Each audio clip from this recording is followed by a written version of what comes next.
ನೀವು ನೋಡ್ತಾ ಇದ್ರ ಇದು HCN ವಾಹಿನಿ ಅರ್ಪಿಸುವ HCN ನ್ಯೂಸ್. ನಾನು ಪಲ್ಲವಿ. ಈಗ ಮುಖ್ಯಾಂಶಗಳು. ಹಾಸನ ಜಿಲ್ಲೆಯಲ್ಲಿ ಡಿಸೆಂಬರ್ 10ರಿಂದ ವಿಧಾನ ಪರಿಷತ್ ಚುನಾವಣೆ. 257 ಮತಕೇಂದ್ರಗಳಲ್ಲಿ ಬೆಳಗ್ಗೆ 8ರಿಂದ ಸಂಜೆ 4ರವರೆಗೆ ಮತದಾನ. ಮತ ಚಲಾವಣೆ ಮಾಡಲಿರುವ 3578 ಮತದಾರರು. ಬೇರೆಯವರ ಹೆಸರಿಗೆ ಖಾತೆ ಆಗಿರುವ 60 ವರ್ಷಗಳಿಂದ ಉಳುಮೆ ಮಾಡುತ್ತಿದ್ದ ಜಮೀನು ಬೇಸತ್ತು ಮನನೊಂದು ವಿಷ ಕುಡಿದು ಆತ್ಮಹತ್ಯೆ ಮಾಡಿಕೊಂಡ ರೈತ ಚನ್ನೇಗೌಡ. ಅಧಿಕಾರಿಗಳ ಬಗ್ಗೆ ಗ್ರಾಮಸ್ಥರ ಆಕ್ರೋಶ. ಅಧಿಕಾರಿಗಳ ಮೂಲಕ ರೈತರಿಗೆ ಕಿರುಕುಳ ನೀಡುತ್ತಿರುವ ತಹಸೀಲ್ದಾರ್. ಆಲೂರು ತಾಲೂಕು ಹೊತ್ತನಹಳ್ಳಿಪುರ ಗ್ರಾಮಸ್ಥರ ಆರೋಪ. ಅಧಿಕಾರಿಗಳನ್ನ ಕಳುಹಿಸಿ ಮಾಹಿತಿ ಪಡೆಯಲಾಗಿದೆ ಎಂದ ತಹಸೀಲ್ದಾರ್. ಹಾಸನ ಜಿಲ್ಲೆಯಲ್ಲಿ ಡಿಸೆಂಬರ್ 10ರಂದು ನಡೆಯುವ ವಿಧಾನ ಪರಿಷತ್ ಚುನಾವಣೆ ಹಿನ್ನೆಲೆಯಲ್ಲಿ ಜಿಲ್ಲೆಯಲ್ಲಿ 257 ಮತದಾನ ಕೇಂದ್ರಗಳಲ್ಲಿ ಬೆಳಗ್ಗೆ 8ರಿಂದ ಸಂಜೆ 4ರವರೆಗೆ ಮತದಾನ ಪ್ರಕ್ರಿಯೆ ನಡೆಯಲಿದ್ದು 3578 ಮತದಾರರು ಮತ ಚಲಾವಣೆ ಮಾಡಲಿದ್ದಾರೆ ಎಂದು ಜಿಲ್ಲಾಧಿಕಾರಿ ಆರ್ ಗಿರೀಶ್ ತಿಳಿಸಿದ್ದಾರೆ. ಹಾಸನ ಜಿಲ್ಲಾಧಿಕಾರಿ ಕಚೇರಿಯಲ್ಲಿ ಸುದ್ದಿಗಾರರೊಂದಿಗೆ ಮಾತನಾಡಿದ ಅವರು, ಪ್ರತಿ ಮತದಾನ ಕೇಂದ್ರಕ್ಕೆ 2 ಅಧಿಕಾರಿಗಳಂತೆ ಒಟ್ಟು 570 ಅಧಿಕಾರಿಗಳನ್ನ ನೇಮಿಸಲಾಗಿದೆ. ಮತಗಟ್ಟೆ ಸಿಬ್ಬಂದಿಗಳನ್ನ ರ್ಯಾಂಡಮ್ ಪ್ರಕ್ರಿಯೆ ಮೂಲಕ ಮತಗಟ್ಟೆಗೆ ನೇಮಕ ಮಾಡಲಾಗುವುದು. ಮತದಾನ ಕೇಂದ್ರದಲ್ಲಿ ಅಹಿತಕರ ಘಟನೆಗಳು ನಡೆಯದಂತೆ ಮುನ್ನೆಚ್ಚರಿಕಾ ಕ್ರಮ ವಹಿಸಲು ಮತಗಟ್ಟೆಗಳಿಗೆ 285 ಮಂದಿ ಮೈಕ್ರೋ ಅಬ್ಸರ್ವರ್ಗಳನ್ನು ನೇಮಿಸಲಾಗಿದೆ ಎಂದರು. ಎಲ್ಲಾ ಮತಗಟ್ಟೆಗಳಲ್ಲಿ ವಿಡಿಯೋ ಚಿತ್ರೀಕರಣವನ್ನು ನಿರ್ವಹಿಸಲು ಅಗತ್ಯ ಕ್ರಮ ಕೈಗೊಳ್ಳುವ ಮೂಲಕ ಜಿಲ್ಲೆಯಲ್ಲಿ ಪಾರದರ್ಶಕ ಮತದಾನ ಪ್ರಕ್ರಿಯೆಗೆ ಸಕಲ ಸಿದ್ಧತೆಗಳನ್ನು ಮಾಡಿಕೊಳ್ಳಲಾಗಿದೆ ಎಂದು ಹೇಳಿದರು. ಮತದಾನ ನಡೆಯುವ ಮತಗಟ್ಟೆಗಳ 100 ಮೀಟರ್ ವ್ಯಾಪ್ತಿಗೆ ಯಾವುದೇ ರೀತಿಯ ಅಹಿತಕರ ಘಟನೆಗಳು ಸಂಭವಿಸದಂತೆ 144 ಸೆಕ್ಷನ್ ಜಾರಿ ಮಾಡಲಾಗಿರುತ್ತದೆ. ಡಿಸೆಂಬರ್ 8ರ ಸಂಜೆ 4 ಗಂಟೆಯಿಂದ ಡಿಸೆಂಬರ್ 10ರ ಮಧ್ಯರಾತ್ರಿ 12 ಗಂಟೆವರೆಗೂ ನಿಷೇಧಾಜ್ಞೆ ಜಾರಿಯಲ್ಲಿದೆ ಎಂದರು. ಮತದಾನ ಮಾಡುವ ಸಂದರ್ಭದಲ್ಲಿ ಯಾವ ಅಭ್ಯರ್ಥಿಗೆ ಮತ ನೀಡಿದ್ದೀರಿ ಎಂಬ ಮಾಹಿತಿ ಬಗ್ಗೆ ಮೊಬೈಲ್ನಲ್ಲಿ ಫೋಟೋ ತೆಗೆದು ರುಜುವಾತು ಮಾಡುವಂತೆ ಪಕ್ಷದ ಮುಖಂಡರು ಮತದಾರರಿಗೆ ತಾಕೀತು ಮಾಡಿರುವ ಮಾಹಿತಿ ಲಭ್ಯವಾದ ಹಿನ್ನೆಲೆಯಲ್ಲಿ ಮತದಾನ ಮಾಡುವವರು ಕಡ್ಡಾಯವಾಗಿ ಮತಕೇಂದ್ರದ ಒಳಗಡೆಗೆ ಮೊಬೈಲ್ ತೆಗೆದುಕೊಂಡು ಹೋಗದಂತೆ ನಿರ್ಬಂಧ ಹೇರಲಾಗಿದೆ. ಯಾರು ಯಾರಿಗೆ ಮತ ನೀಡಿದ್ದಾರೆಂಬ ಮಾಹಿತಿ ದೊರೆಯುವುದಿಲ್ಲ. ವಿಧಾನ ಪರಿಷತ್ ಚುನಾವಣೆಯಲ್ಲಿ ಯಾರು ಯಾರಿಗೆ ಮತ ನೀಡಿದ್ದಾರೆಂಬ ಮಾಹಿತಿ ಯಾರಿಗೂ ದೊರೆಯುವುದಿಲ್ಲವೆಂದು ಸ್ಪಷ್ಟಪಡಿಸಿದ ಜಿಲ್ಲಾಧಿಕಾರಿ ಆರ್ ಗಿರೀಶ್, ಎಲ್ಲಾ ಮತಪೆಟ್ಟಿಗೆಗಳಿಂದ ಮತಗಳನ್ನು ವಿಭಜಿಸಿ ಒಂದೆಡೆ ಸೇರಿಸಿ ಬಳಿಕ ಎಣಿಕೆ ನಡೆಸಲಾಗುತ್ತದೆ. ಇದರಿಂದ ಯಾರು ಯಾರಿಗೆ ಮತ ನೀಡಿದ್ದಾರೆಂಬುದು ತಿಳಿಯುವುದು ಸಾಧ್ಯವಿಲ್ಲವೆಂದು ಸ್ಪಷ್ಟಪಡಿಸಿದರು. ಮತದಾನ ಕೇಂದ್ರಗಳಲ್ಲಿ ವಿಡಿಯೋ ರೆಕಾರ್ಡಿಂಗ್ ಅನ್ನು ಮಾಡಲಾಗುವುದು ಮತ್ತು ಪ್ರತಿಯೊಂದು ಮತದಾನ ಕೇಂದ್ರಕ್ಕೆ ಮೈಕ್ರೋ ಅಬ್ಸರ್ವರನ್ನ ನೇಮಕ ಮಾಡಬೇಕು ಅಂತ ನಿರ್ದೇಶನ ಬಂದಿದೆ. ಸೆಂಟ್ರಲ್ ಗೌರ್ಮೆಂಟ್ ಎಂಪ್ಲಾಯೀಸ್ ಯಾರಿದ್ದಾರೆ, ಬ್ಯಾಂಕ್ ಎಂಪ್ಲಾಯೀಸ್ ಯಾರಿದ್ದಾರೆ ಅಂಥವ್ರನ್ನ ನಾವು ಮೈಕ್ರೋ ಅಬ್ಸರ್ವರನ್ನಾಗಿ ನೇಮಕ ಮಾಡಿದ್ದೀವಿ. ಇದು ಎಲ್ಲದರ ಮುಖ್ಯ ಉದ್ದೇಶ ಚುನಾವಣೆಗಳು ಪಾರದರ್ಶಕವಾಗಿ ನಿಷ್ಪಕ್ಷಪಾತವಾಗಿ ನಡೀಬೇಕು ಅನ್ನೋದು. ಅದರಂತೆ ಎಲ್ಲ ಪೂರ್ಣ ಕ್ರಮ ತೆಗೆದುಕೊಂಡಿದ್ದೇವೆ. ಈಗಾಗಲೇ ಎಲ್ಲ ಮತದಾನ ಕೇಂದ್ರಗಳ ಸುತ್ತ 8/12/2021 ಸಂಜೆ 4 ಗಂಟೆ ಅಂದರೆ ಇವತ್ತು ಸಾಯಂಕಾಲ 4 ಗಂಟೆಯಿಂದ 10/12/2021 144 ಸೆಕ್ಷನ್ನ ಎಲ್ಲ 100 ಮೀಟರ್ಸ್ ವ್ಯಾಪ್ತಿ ಮತದಾನ ಕೇಂದ್ರಗಳನ್ನು ಮಾಡಿದ್ದೀವಿ. ಆಮೇಲೆ ಅದೇ ರೀತಿ ಮದ್ಯ ಮಾರಾಟವನ್ನು ಸಹ ನಿಷೇಧಿಸಿ ಈಗಾಗಲೇ ನಾವು ಚುನಾವಣಾ ಆಯೋಗದ ನಿರ್ದೇಶನದಂತೆ ಆದೇಶನ ನಾವು ಹೊರಡಿಸಿದ್ದೀವಿ. ಚುನಾವಣಾ ತಮ್ಮ ಮಾಧ್ಯಮದ ಮೂಲಕ ನಾನು ಮತದಾರರಲ್ಲಿ ಮನವಿ ಮಾಡಿಕೊಳ್ಳೋದು ಏನಂದರೆ, ಮತದಾನ ಪೂರ್ಣವಾಗಿ ಕಾನ್ಫಿಡೆನ್ಷಿಯಲ್ ಆಗಿ ನಡೀತದೆ. ಯಾವುದೇ ಮತದಾನ ಗೌಪ್ಯವಾಗಿ ನಡೀತದೆ. ಮತದಾರರು ಯಾವುದೇ ನಿರ್ಭಯವಾಗಿ ಯಾವುದೇ ಪಕ್ಷದವರಾಗಿರಲಿ ಯಾವುದೇ ಭೀತಿಗೆ ಒಳಗಾಗದೆ ಮತದಾನ ಮಾಡಬೇಕು ಅಂತ ಈ ಮೂಲಕ ನಾನು ಎಲ್ಲರೆಲ್ಲ ಕೇಳ್ಕೊಳ್ತೇನೆ. ಆಮೇಲೆ ಎಲ್ಲ ಮತದಾನ ಕೇಂದ್ರಗಳಲ್ಲಿ ಯಾರೂ ಸಹ ಯಾವುದೇ ಮತದಾರರು ಮೊಬೈಲ್ಗಳನ್ನು ಒಳಗಡೆ ತೆಗೆದುಕೊಂಡು ಹೋಗಬಾರ್ದು. ಹೊರಗಡೆ ಇಟ್ಟು ನಂತರವೇ ಚುನಾವಣಾ ಮತಗಟ್ಟೆಯನ್ನು ಪ್ರವೇಶಿಸಬೇಕು. ಕೆಲವೊಂದು ಪಕ್ಷಗಳಲ್ಲಿ ನೀವು ಯಾರಿಗೆ ಮತ ಹಾಕಿದ್ದೀರಾ ಅವ್ರನ್ನ ಫೋಟೋ ತೆಗೆದು ತೋರಿಸಬೇಕು, ಆ ರೀತಿ ನಿರ್ದೇಶನಗಳು ಹೋಗಿರೋ ಹಿನ್ನೆಲೆಯಲ್ಲಿ ಕಟ್ಟುನಿಟ್ಟಿನ ಸೂಚನೆಯನ್ನು ನೀಡಿದ್ದೇವೆ. ಪೊಲೀಸ್ನವರು ಸಹ ಫ್ರಿಸ್ಕಿಂಗ್ ಮಾಡಿ ಮೊಬೈಲನ್ನು ಚುನಾವಣಾ ಮತಗಟ್ಟೆಗೆ ಹೋಗೋಕ್ಕಿಂತ ಮುಂಚೆ ತೆಗೆಸಿ ನಂತರ ಅವರಿಗೆ ಮತಗಟ್ಟೆಗೆ ಅಲೋ ಮಾಡ್ತೀವಿ. ಸೊ ಎಲ್ಲ ಮತದಾರರು ಗಮನದಲ್ಲಿ ಇರಿಸ್ಕೋಬೇಕು. ಯಾವುದೇ ರೀತಿಯ ಮೊಬೈಲನ್ನು ಚುನಾವಣಾ ಮತಗಟ್ಟೆ ಒಳಗಡೆ ಬಿಡೋದಿಲ್ಲ. ಮತ್ತು ಮತದಾನ ಗೌಪ್ಯವಾಗಿ ನಡೆಯೋದ್ರಿಂದ ಎಲ್ಲರೂ ನಿರ್ಭೀತಿಯಿಂದ ಮತ ಚಲಾಯಿಸಬೇಕು ಅಂತ ಈ ಸಂದರ್ಭದಲ್ಲಿ ನಾವು ಕೇಳ್ತೀವಿ. ಕ್ರಿಟಿಕಲ್ ಆಗಿ 228 ಬೂತ್ಗಳನ್ನ ನಾನ್ ಕ್ರಿಟಿಕಲ್ ಮಾಡಿದ್ದೇವೆ. ಒಟ್ಟಿಗೆ ಈ ಒಂದು ಬಂದೋಬಸ್ತ್ ಟೈಮಲ್ಲಿ 5 ಜನ ಡಿವಾಸ್ಪಿಗಳು ಜಿಲ್ಲೆಯಲ್ಲಿ, 15 ಜನ CPIs, 31 ಜನ PSI, 44 ಜನ ASI, 634 HCPCs, 29 ಜನ ಹೋಮ್ ಗಾರ್ಡ್ಸ್. ಅದ್ರ ಜೊತೆಗೆ ಸಶಸ್ತ್ರ ಮೀಸಲು ಪಡೆ 10 DIR, 3 KSRP ತಂಡವನ್ನು ಈ ಒಂದು ಬಂದೋಬಸ್ತ್ಗೆ ನಿಯೋಜನೆ ಮಾಡಿದ್ದೀವಿ. ಅದ್ರ ಜೊತೆಗೆ 6 ಚೆಕ್ ಪೋಸ್ಟ್ಗಳನ್ನ ಜಿಲ್ಲೆಯಲ್ಲಿ ಓಪನ್ ಮಾಡಿದ್ದೀವಿ. ಯಾವುದೇ ಚುನಾವಣೆಗೆ ಸಂಬಂಧಪಟ್ಟಂಥ ಕಾನೂನು ಬಾಹಿರ ಚಟುವಟಿಕೆಗಳು ನಡೆಯಬಾರದು ಅನ್ನುವಂಥ ಹಿನ್ನೆಲೆಯಲ್ಲಿ ಆಲ್ರೆಡಿ ಚೆಕ್ ಪೋಸ್ಟನ್ನು ತೆರೆದು ಅಲ್ಲಿ ನಾವು ಪರಿಶೀಲನೆ ಮಾಡುವಂಥ ಕೆಲಸಗಳನ್ನು ಮಾಡ್ತಾ ಇದ್ದೀವಿ. ಯಾವುದೇ ಕಾನೂನು ಬಾಹಿರ ಚಟುವಟಿಕೆಗಳು ಕಂಡು ಬಂದರೆ ನಾವೇನು ಚುನಾವಣಾ ಹಿನ್ನೆಲೆಯಲ್ಲಿ ಇರುವಂಥ ಕಾಯ್ದೆಗಳ ಅನ್ವಯ IPC ಆಗ್ಬೋದು ಅಥವಾ ಪ್ರಜಾಪ್ರತಿನಿಧಿ ಕಾಯ್ದೆ ಅಡಿಯಲ್ಲಿ ಪ್ರಕರಣವನ್ನು ದಾಖಲಿಸ್ಕೊಳ್ತೇವೆ. ನಮ್ಮ 257 ಬೂತನ್ನು ತಗೊಬಂದು ಒಟ್ಟಿಗೆ ಒಂದು ಡ್ರಮ್ ಹಾಕಿ ಮಿಕ್ಸ್ ಮಾಡಿ ಆಮೇಲೆ ಪುನಃ ಅದನ್ನ ನಾವು ಬಂಡಲ್ಸ್ ಮಾಡಿ ಪ್ರತಿಯೊಂದು ಟೇಬಲ್ಗೂ ಅದನ್ನ ಕಳಿಸ್ಕೊಡ್ತೀವಿ. ಅದರಿಂದ ಎಲ್ಲಿ ಯಾವ್ದು ಕೌಂಟಿಂಗ್ ನಡೀತಾ ಇದೆ ಅಂತ ಯಾರಿಗೂ ಗೊತ್ತಾಗಲ್ಲ.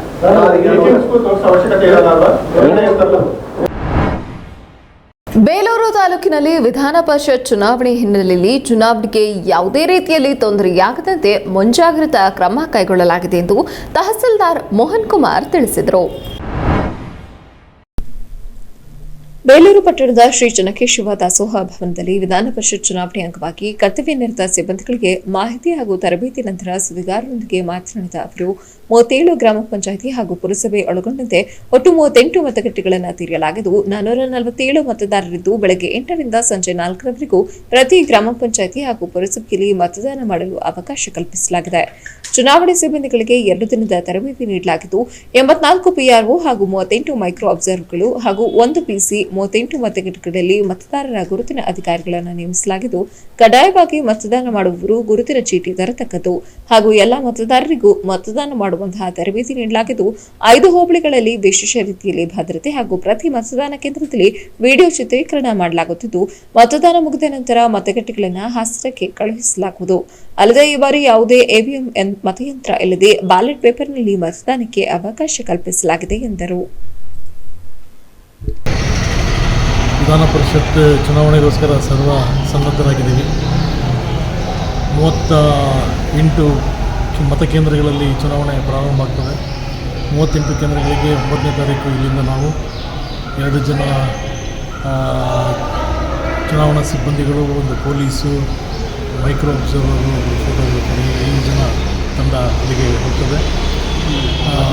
ಕಾನೂನು ಸುವ್ಯವಸ್ಥೆ ಕಾಪಾಡಲಿಕ್ಕೆ ಎಲ್ಲ ಪೊಲೀಸ್ ಅಧಿಕಾರಿಗಳಿಗೆ ನಾವು ಹೇಳಲಾಗಿದೆ.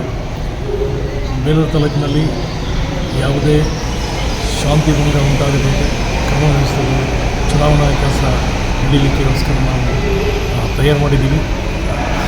ಬಹುಶಃ ನಮಗೆ ನಮ್ಮ ತರಬೇತಿ ಈಗ 2ನೇ ತಾರೀಕು ಮತ್ತು ಇವತ್ತು 7ನೇ ತಾರೀಕು ತರಬೇತಿ ನೀಡ್ತಾ ಇದ್ದೀವಿ. ಮತಗಟ್ಟೆಗೆ ಕಳಿಸ್ತೀವಿ. ಅದನ್ನು ಪುನಃ ನಾವು 10ನೇ ತಾರೀಕು ನಾವು ಇಲ್ಲಿ ಡಿಮರ್ಸಿಂಗ್ ಆದಮೇಲೆ ಮತಪಟ್ಟಿಗೆಗಳನ್ನು ನಾವು ಬೆಂಗಳೂರು ಹಾಸನಕ್ಕೆ ಕೊಂಡೊಯ್ದು ಅಲ್ಲಿ ಇರಿಸಲಾಗ್ತದೆ.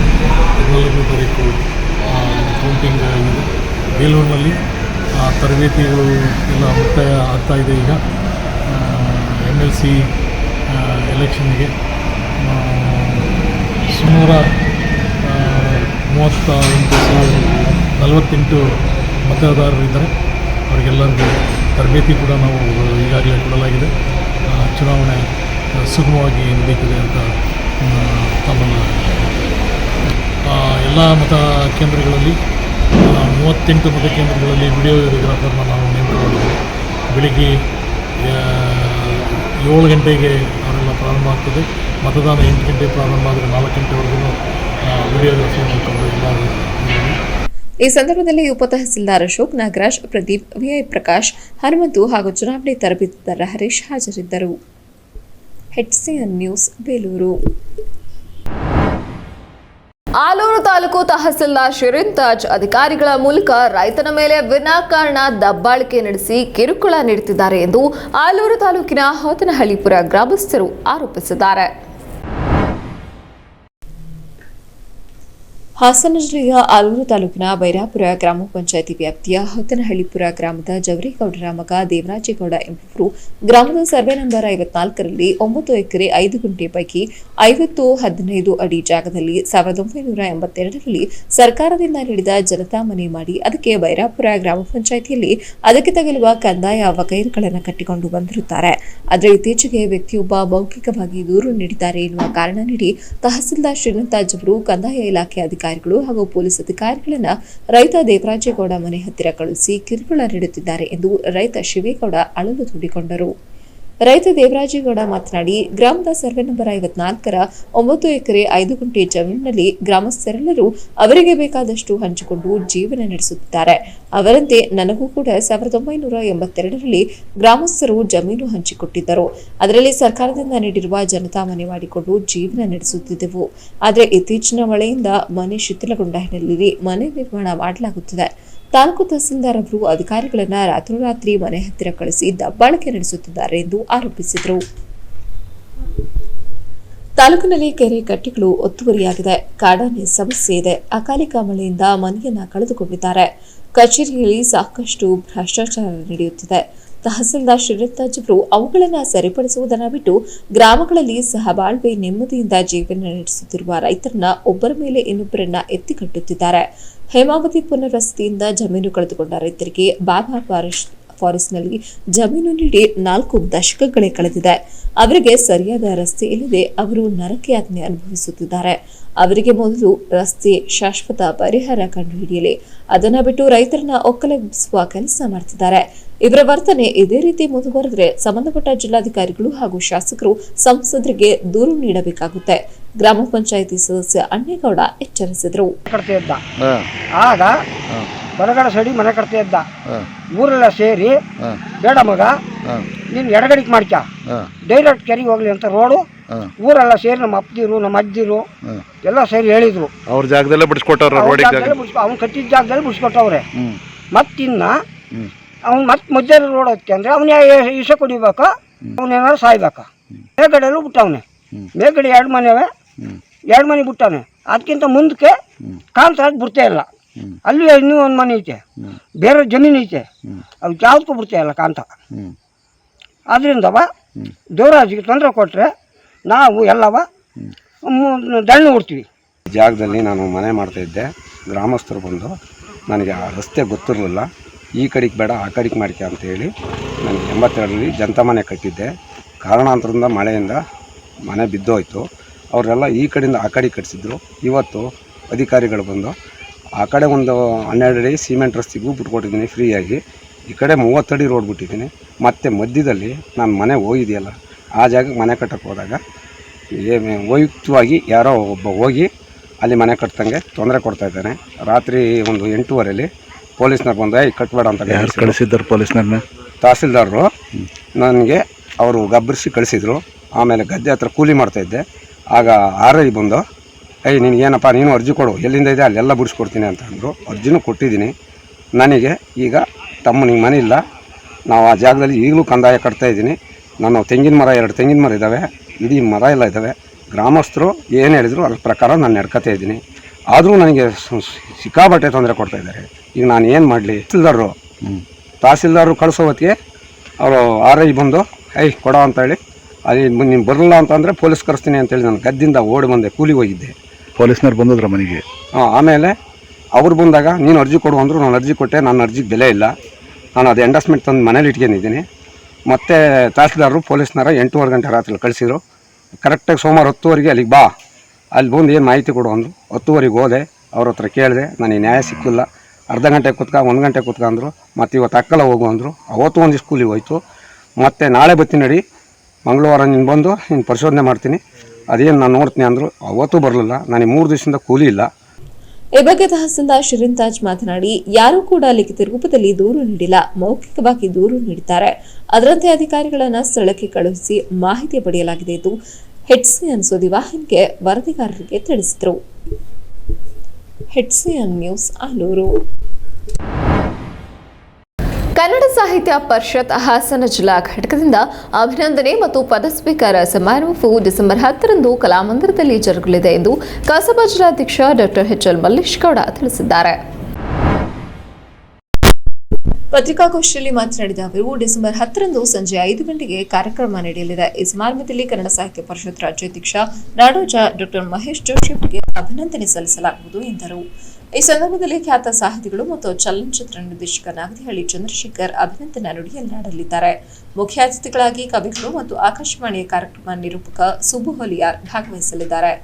ನಿಕಟಪೂರ್ವ ಕಸಾಪ ಜಿಲ್ಲಾಧ್ಯಕ್ಷ ನಾಯಕರಹಳ್ಳಿ ಮಂಜೇಗೌಡ ಅವರು ನನಗೆ ಕನ್ನಡ ಧ್ವಜ ಹಸ್ತಾಂತರಿಸಿ ಅಧ್ಯಕ್ಷ ಪದವಿಯನ್ನು ಹಸ್ತಾಂತರಿಸಲಿದ್ದಾರೆ ಎಂದು ಹೇಳಿದರು. ಅಂದು ಬೆಳಗ್ಗೆ 11 ಗಂಟೆಗೆ ಹಲ್ಮಿಡಿ ಗ್ರಾಮಕ್ಕೆ ಭೇಟಿ ನೀಡುವ ಕಾರ್ಯಕ್ರಮವಿದ್ದು ಕೇಂದ್ರ ಕಸಾಪ ಅಧ್ಯಕ್ಷ ಮಹೇಶ್ ಜೋಶಿ ಅವರು ಭೇಟಿ ನೀಡಲಿದ್ದಾರೆ ಎಂದರು. ಮುಂದಿನ ಕೆಲ ದಿನಗಳಲ್ಲಿ ಹಿರಿಯರ ಸಭೆ ಸೇರಿ ತಾಲೂಕು ಅಧ್ಯಕ್ಷರು ಹಾಗೂ ಪದಾಧಿಕಾರಿಗಳ ಆಯ್ಕೆ ನಡೆಯಲಿದೆ. ಜಿಲ್ಲಾ ಕಸಾಪ ನೀಡಿದಂತಹ ಮಾರ್ಗದರ್ಶನದಲ್ಲಿ ಎಲ್ಲ ಚಟುವಟಿಕೆಗಳು ನಡೆಯಲಿದೆ ಎಂದರು.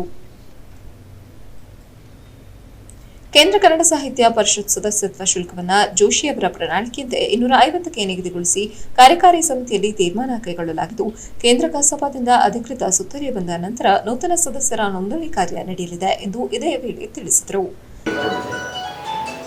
ಸಂಬಂಧಪಟ್ಟಂತ ಒಂದು ಸಮಾರಂಭವೂ ಆಗುತ್ತೆ ಮತ್ತು ಮಹೇಶ್ ಜೋಶಿ ಅವರಿಗೆ ಜಿಲ್ಲೆಗೆ ಆಗಮಿಸ್ತಾ ಇರೋದ್ರಿಂದ ಅವರಿಗೆ ಅಭಿನಂದನೆ ಮಾಡ್ತಾರೆ. ಅದೇ ದಿನ ಸಂಜೆ 5 ಗಂಟೆಗೆ ನಮ್ಮ ಕಲಾಮಂದಿರದಲ್ಲಿ ಒಂದು ಕಾರ್ಯಕ್ರಮವನ್ನು ಆಯೋಜಿಸಿಕೊಂಡಿದ್ದೀವಿ. ಆ ಕಾರ್ಯಕ್ರಮದಲ್ಲಿ ನಾನು ಮೊದಲೇ ಹೇಳಿದ ಹಾಗೆ ರಾಜ್ಯಾಧ್ಯಕ್ಷರಾದಂತಹ ಮಹೇಶ್ ಜೋಶಿ ಅವರಿಗೆ ಅಭಿನಂದನೆ ಕಾರ್ಯಕ್ರಮ ಅವರು ಬರ್ತಿದ್ದಾರೆ. ಅಭಿನಂದನಾ ನುಡಿಯನ್ನು ನುಡಿಯುವ ಸಲುವಾಗಿ ಈ ನಾಡಿನ ಸಾಹಿತಿಗಳು ಮತ್ತು ಚಲನಚಿತ್ರ ನಿರ್ದೇಶಕರು ಆದಂತಹ ನಾಗತಿಹಳ್ಳಿ ಚಂದ್ರಶೇಖರ್ ಅವರು ಬರ್ತಿದ್ದಾರೆ. ಮುಖ್ಯ ಅತಿಥಿಗಳಾಗಿ ನಮ್ಮ ಜಿಲ್ಲೆಯವರು ಕವಿಗಳು ಮತ್ತು ಈಗ ಆಕಾಶವಾಣಿಯಲ್ಲಿದ್ದಾರೆ, ಕಾರ್ಯಕ್ರಮ ನಿರ್ಮಾಪಕರಾಗಿದ್ದಾರೆ, ಸುಬ್ಬು ಹೊಲಿಯಾರ್ ಅವರು ಬರ್ತಿದ್ದಾರೆ. ನಮ್ಮ ಕಾರ್ಯಕ್ರಮದಲ್ಲಿ ಧ್ವಜ ಹಸ್ತಾಂತರದ ಸಲುವಾಗಿ ನಮ್ಮ ನಿಕಟಪೂರ್ವ ಅಧ್ಯಕ್ಷರನ್ನ ಆಹ್ವಾನಿಸ್ತೀವಿ. ಜಿಲ್ಲಾ ಘಟಕದ ನಿಕಟಪೂರ್ವ ಅಧ್ಯಕ್ಷರನ್ನ ನಾಯಕರ ಮಂಜೇಗೌಡರನ್ನ ಆಹ್ವಾನಿಸ್ತೀವಿ. ಇಷ್ಟು ಜನ ಕಾರ್ಯಕ್ರಮದಲ್ಲಿ ಭಾಗವಹಿಸ್ತಾರೆ. ಆಹ್ವಾನ ಪತ್ರಿಕೆಯನ್ನು ನಾವು ನಿಮಗೆ ತಲುಪಿಸ್ತೇವೆ, ಸದ್ಯದಲ್ಲಿ ತಲುಪಿಸ್ತೀವಿ. ಇದು ನಾನು ಮುಖ್ಯವಾಗಿ ಈ ಕಾರ್ಯಕ್ರಮದಲ್ಲಿ ನಿಮ್ಮನ್ನು ಕೇಳ್ಕೊಳ್ತಾ ಇರ್ತಕ್ಕಂಥದ್ದಿಷ್ಟೇ. ನಮ್ಮ ಕನ್ನಡ ಸಾಹಿತ್ಯ ಪರಿಷತ್ತಿನ ಎಲ್ಲ ಸದಸ್ಯರು ಹೊತ್ತು ಕಾರ್ಯಕ್ರಮದಲ್ಲಿ ಭಾಗವಹಿಸಬೇಕು ಅನ್ನುವಂಥದ್ದು ಜಿಲ್ಲಾ ಘಟಕದ ಪರವಾಗಿ ನಾನು ವಿನಮ್ರವಾಗಿ ಮನವಿ ಮಾಡ್ಕೋತಾ ಇದ್ದೀನಿ. ಜೊತೆಗೆ ಬಹಳ ಮುಖ್ಯವಾಗಿ ನೀವು ಅದನ್ನು ಬಿಂಬಿಸ್ಕೊಡ್ಬೇಕು. ನಮಗೆ ನಿಮ್ಮ ಸಹಕಾರ ಆಗಬೇಕು. ನಾನು ಮೊದಲನೇ ಪತ್ರಿಕಾಗೋಷ್ಠಿಯಲ್ಲಿ ಹೇಳಿದ್ದೆ, ಶಾಲು ಹಾರ ಅಭಿನಂದನೆಗೆ ತರೋದು ಬೇಡ, ಸಾಧ್ಯ ಆದರೆ ನಿಮಗೆ ಕೊಡಬೇಕು ಅನ್ನೋದಿದ್ರೆ ಒಂದು ಪುಸ್ತಕ ತಗೊಂಡು ಬನ್ನಿ ಅಂತ ಹೇಳಿದ್ದೆ. ಆದರೆ ಇವತ್ತಿಗೂ ಕೂಡ ನಮ್ಮ ಸ್ನೇಹಿತರು ಬಹಳ ಪ್ರೀತಿಯಿಂದ ಶಾಲು ಹಾರ ತಗೊಂಡೇ ಬರ್ತಿದ್ದಾರೆ. ತಗೊಂಡು ಬಂದಾಗ ನಾನು ನಿರಾಕರಿಸುವಷ್ಟು ದಾಷ್ಟ್ಯತನ ತೋರ್ಸೋಕ್ಕಾಗೋಲ್ಲ. ಇದೊಂದು ಸೌಜನ್ಯ. ನನಗಾಗಿ ತಗೊಂಡು ಬಂದಿರ್ತಾರೆ, ಅದನ್ನು ಬೇಡ ನಾನು ಹಾಕಿಸ್ಕೊಳ್ಳಲ್ಲ ಅಂತೇಳಿ ನಿರಾಕರಿಸಿ ವಾಪಸ್ ಕಳಿಸೋದು ತುಂಬ ಕಷ್ಟ ಆಗುತ್ತೆ. ಹಾಗಂತೇಳಿ ಹಾಕಿಸ್ಕೊಳ್ಳೋಕ್ಕೆ ಕೂಡ ತುಂಬ ಕಷ್ಟ ಆಗುತ್ತೆ. ಇನ್ನೊಂದ್ಸಲ ನೀವು ಅದನ್ನು ಅಧಿಕೃತವಾಗಿ ಮಾಡ್ಬೋದು. ನಾಳೆ ಮಹೇಶ್ ಜೋಶಿ ಅವರು ಕೂಡ ಯಾವುದೇ ಹೂಗುಚ್ಛವನ್ನು ಸ್ವೀಕರಿಸಲ್ಲ, ಹಾರ ಸ್ವೀಕರಿಸಲ್ಲ, ಶಾಲ್ ಸ್ವೀಕರಿಸಲ್ಲ. ಅವ್ರನ್ನ ಅಭಿನಂದಿಸೋಕೆ ಬರೋರು ಕೂಡ ಒಂದು ಪುಸ್ತಕ ತಂದು ಅಭಿನಂದಿಸಿದ್ರೆ ಸಾಕು, ಅಥವಾ ಬೇರೆ ತೊಂದರೆ ಇಲ್ಲ. ಬರೀ ಕೈಯಲ್ಲಿ ಬಂದು ಅವರಿಗೆ ಶುಭಾಶಯ ಕೋರಿದ್ರು ಆಗ್ಬೋದು, ತೊಂದರೆ ಇಲ್ಲ, ಯಾವ ಇದು ಇಲ್ಲ. ಅಧ್ಯಕ್ಷರು ನೋಂದಾವಣೆ ಫೀಸ್ಗಳನ್ನು ಕಮ್ಮಿ ಮಾಡಿ ಹೇಳಿ, ಅದು ಒಂದು ಒಳ್ಳೆ ಸುದ್ದಿ ಚರ್ಚೆ ಆಯಿತು. ಅದು ಸಭೆ ಒಪ್ಪಿಗೆ ಕೊಟ್ಟಿದೆ. ಆ ಸಭೆಯ ನಂತರ ಬಂದಂತಹ ಸಹಕಾರ ಸಚಿವರು ಒಂದು ಮನವಿ ಇಟ್ಟಿದ್ರು. ಬಟ್ ನಮ್ಮ ಸಭೆ ಕಾರ್ಯಕಾರಿ ಸಮಿತಿ ಸಭೆಯಲ್ಲಿ ಶುಲ್ಕವನ್ನು ಇಳಿಸೋದ್ರ ಬಗ್ಗೆ ಒಪ್ಪಿಗೆಯನ್ನು ಕೊಟ್ಬಿಟ್ಟಿದ್ದೀವಿ. 500 ರೂಪಾಯಿಂದ 250 ರೂಪಾಯಿಗೆ ಸದಸ್ಯತ್ವ ಶುಲ್ಕವನ್ನು ಇಳಿಸುವ ವಿಚಾರವನ್ನು ಕಾರ್ಯಕಾರಿ ಸಮಿತಿಯಲ್ಲೇ ಅಧ್ಯಕ್ಷರು ಮಂಡಿಸಿದ್ರು, ಸದಸ್ಯರು ಒಪ್ಪಿಗೆಯನ್ನು ಕೊಟ್ಟಿದ್ದಾರೆ. ಅದಕ್ಕೆ ಸುತ್ತೋಲೆ ಬಂದ ಕೂಡಲೇ ಸದಸ್ಯತ್ವ ಅಭಿಯಾನ ಆರಂಭ ಆಗುತ್ತೆ. ಅದು ಜಿಲ್ಲಾ ಸಮಿತಿಗೆ ಸುತ್ತೋಲೆ ಬರುತ್ತೆ ಕೇಂದ್ರ ಸಮಿತಿಯಿಂದ. ಸುತ್ತೋಲೆ ಬಂದಮೇಲೆ 250 ರೂಪಾಯಿನಾಗಿಯೇ ಸದಸ್ಯತ್ವ ನೋಂದಾವಣೆ ಆಗುತ್ತೆ. ಕನ್ನಡ ನುಡಿ ಪತ್ರಿಕೆಗೆ ಚಂದಾದಾರರಾಗಬೇಕು ಅಂದರೆ 1,000 ರೂಪಾಯಿಗಳ ಸದಸ್ಯತ್ವವನ್ನು ತಗೋಬೇಕಾಗ್ತದೆ. ಸಾಮಾನ್ಯ ಸದಸ್ಯತ್ವ ಸಾಕು ಅಂತ ಅಂದರೆ 250 ರೂಪಾಯಿಗಳ ಸದಸ್ಯತ್ವ ನೋಂದಾವಣೆ ಆಗುತ್ತೆ.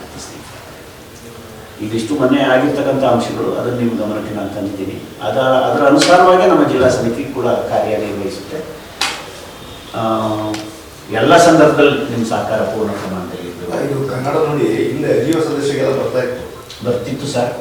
ಅದು ಏನಾಗಿದೆ ಅಂತಂದರೆ ನಾನು ಆ ಸಮಿತಿಯಲ್ಲಿ ಹೋಗೋದಕ್ಕಿಂತ ಮುಂಚೆನೂ ಕೂಡ ನಾನು ಹೇಳಿದ್ದೆ, ಸಮಿತಿ ಒಳಗಡೆ ಪ್ರವೇಶ ಮಾಡೋದಕ್ಕಿಂತ ಮುಂಚೆ ಅಥವಾ ನಾನು ಗೆಲ್ಲೋದಕ್ಕಿಂತ ಮುಂಚೆ ಕೂಡ ಅದರಲ್ಲಿರ್ತಕ್ಕಂಥದ್ದೊಂದು ತಾಪತ್ರಯವನ್ನು ನಾನು ಹೇಳಿದ್ದೆ. 250 ರೂಪಾಯಿ ಚಂದ ಹಣ ಅದು ನಿಧಿ ಸ್ಥಾಪಿಸ್ತಾರೆ. ಅದರಿಂದ ಬರ್ತಕ್ಕಂಥ ಬಡ್ಡಿಯಲ್ಲಿ ಕನ್ನಡ ನುಡಿ ಅದು ಪತ್ರಿಕೆ ಪ್ರಕಟ ಆಗಬೇಕು, ಅಂಚೆ ಮೂಲಕ ರವಾನೆ ಆಗಬೇಕು. 250 ರೂಪಾಯಿಗೆ ಇವತ್ತು ವರ್ಷಕ್ಕೆ ಎಷ್ಟು ಬಡ್ಡಿ ಬರುತ್ತೆ ಅನ್ನುವಂಥದ್ದು ನೀವು ಗ್ರಹಿಸಬಲ್ರಿ. ಆ ಬಡ್ಡಿ ಹಣದಲ್ಲಿ ಕನ್ನಡ ಪತ್ರಿಕೆಯನ್ನು ಎಲ್ಲರಿಗೂ ಕಳಿಸೋಕೆ ಸಾಧ್ಯ ಇಲ್ಲ, ಸಾಧ್ಯ ಆಗೋದೇ ಇಲ್ಲ. ಅಂಚೆ ವೆಚ್ಚವೇ ಈಗ ನಮ್ಮ ಕೇಂದ್ರ ಪರಿಷತ್ತಿನ ಮೇಲೆ ಒಂದು 65 ಲಕ್ಷಕ್ಕೂ ಹೆಚ್ಚು ಅಂಚೆ ವೆಚ್ಚ ಬಾಕಿ ಇದೆಯಂತೆ. ಅಲ್ಲಿ ಅನಧಿಕೃತವಾಗಿ ಬಂದಂಥ ಮಾಹಿತಿ, ಅಧಿಕೃತವಾಗಲ್ಲ. ಇದಾಗಿ ಖಂಡಿತವಾಗ್ಲೂ ಅದಾಗಲ್ಲ. 1,000 ರೂಪಾಯಿ ಇಟ್ಟರು ಮುಂದಿನ ದಿನದ ಕಷ್ಟವೇ, ನನಗೆ ನನ್ನ ತಿಳುವಳಿಕೆ ಪ್ರಕಾರ ಅದು ಕಷ್ಟವೇ. ಅದಕ್ಕೆ ನಾವೊಂದು ಸಲಹೆ ಕೊಟ್ವಿ ನನ್ನ ಅನೇಕ ಸದಸ್ಯರು, ಸರ್ಕಾರದಿಂದ ಒಂದು ದೊಡ್ಡ ಮಟ್ಟದ ನಿಧಿಯನ್ನು ಈ ಕನ್ನಡ ನುಡಿ ಪತ್ರಿಕೆಗೆ ಅನುದಾನ ಮಂಜೂರು ಮಾಡಿಕೊಂಡು ನೀವು ಸ್ಥಾಪಿಸಿ. ಕೇಂದ್ರ ಕಸಾಪ ಅಧ್ಯಕ್ಷ ಮಹೇಶ್ ಜೋಶಿ ಅವರು ಸಹ ಇದೇ ನಿರ್ಣಯ ಕೈಗೊಂಡಿದ್ದು, ಕಾರ್ಯಕ್ರಮಕ್ಕೆ ಆಗಮಿಸುವವರು ಹಾರ ಶಾಲು ನೀಡುವ ಬದಲು ಪುಸ್ತಕವನ್ನ ನೀಡುವಂತೆ ಮನವಿ ಮಾಡಿದ್ದಾರೆ ಎಂದು ತಿಳಿಸಿದರು.